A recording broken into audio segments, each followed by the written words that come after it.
I had an interesting moment during the LAPO versus LAPO Baby debate, and it was such an interesting but a very innocent conversation with my son. So his socks had fallen behind the couch, and when I told him to pick it up, he responded that the socks had fallen by itself.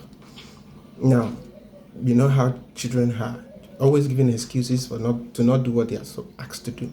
And so I took it as a teaching moment to tell him that nothing happens by itself, and oftentimes things happen either by direct action or indirectly as a result of a series of actions that we or other people have taken. And in this case, the socks had probably fallen because somebody mistakenly pushed it there, which is also because of the fact that he pulled the socks and left it there. So it's either or combination of those.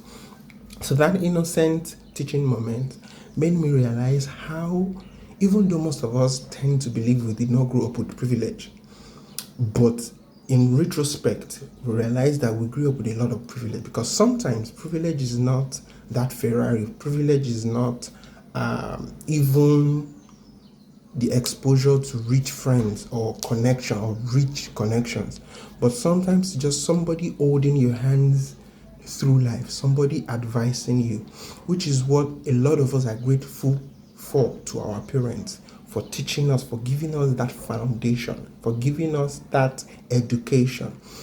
So at that point, I just sat back and I thought over it again, thought over my life, and looked over the amount of privileges I have enjoyed.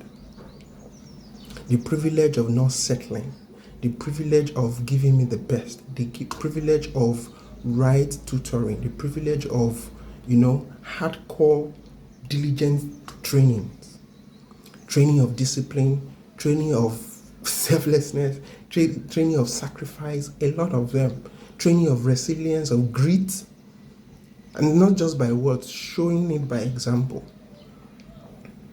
Because at that point I realized that, this boy, as young as he is now understanding at his age that nothing happens by itself, and every result is catalyzed by an action. For every action or for every result, there is an equal and opposite input that goes into it. So I hope you learned something from this. But that's what I have to share for today. Let me know, what do you want me to talk about tomorrow? Keep the fun going. See you tomorrow.